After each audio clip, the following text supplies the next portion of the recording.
Bismillahirrahmanirrahim. Assalamualaikum warahmatullahi wabarakatuh.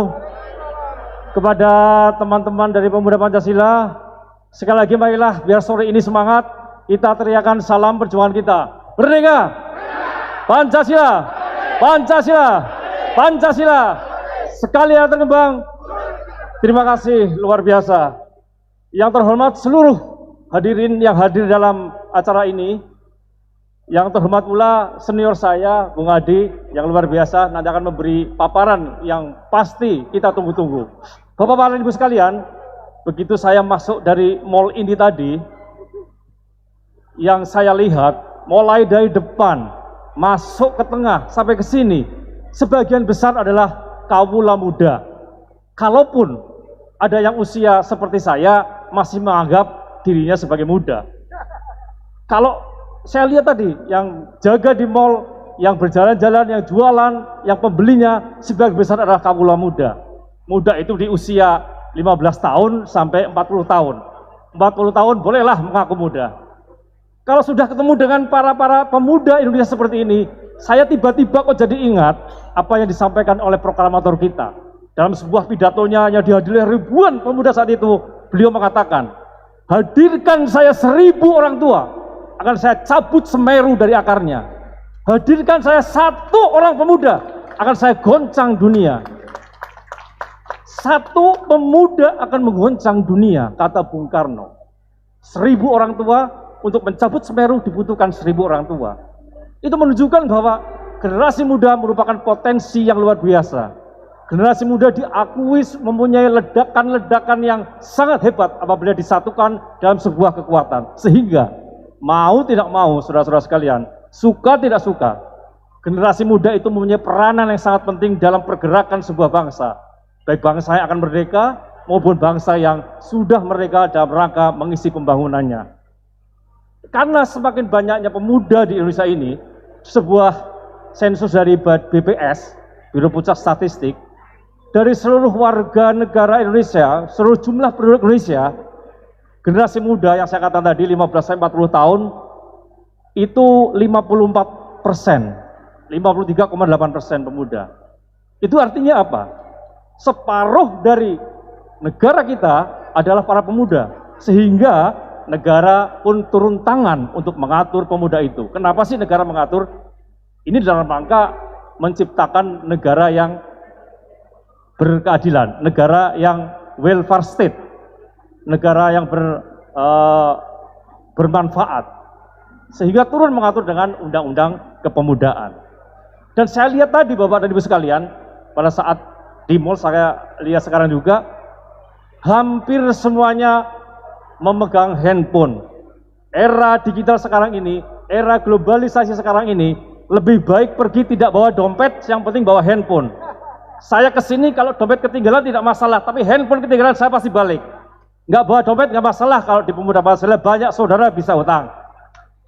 Dari situ kita lihat, Kompas.com itu mengadakan sebuah pemberitaan tentang adanya penggunaan medsos ini, bahwa dari generasi muda, 93% itu adalah pengguna medsos, yang 7% tidak. Saya juga heran, kok ada ya generasi muda yang tidak menggunakan medsos, mungkin karena kesibukannya, yang 7% tidak menggunakan medsos.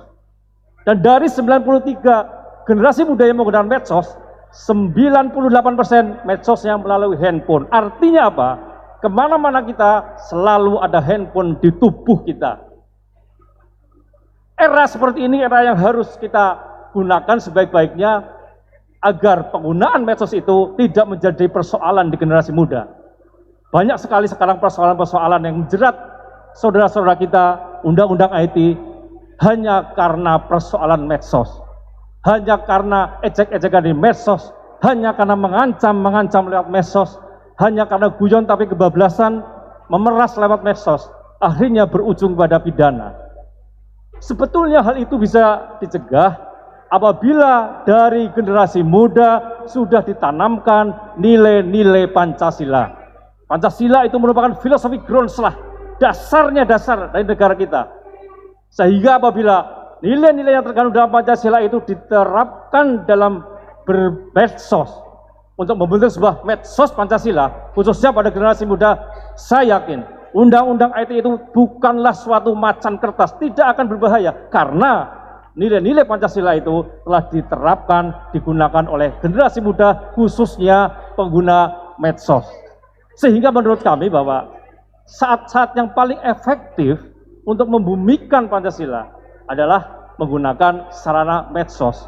Medsos itu merupakan temuan yang sangat brilian, luar biasa. Digitalisasi era sekarang ini yang luar biasa. Saat ini ada kegiatan, saudara kita yang ada di Amerika pasti bisa melihat karena langsung ditayangkan oleh channel YouTube.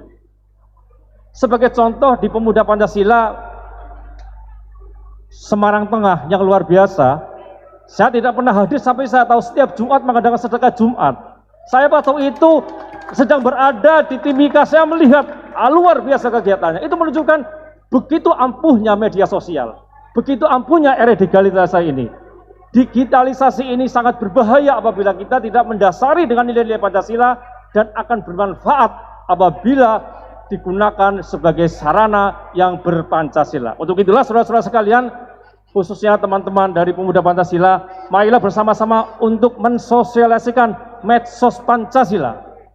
Medsos yang selalu menjaga persatuan kita, medsos yang selalu menjaga keharmonisan antar umat beragama, medsos yang selalu menghormati pendapat orang lain, dan nilai-nilai itu semua ada di Pancasila.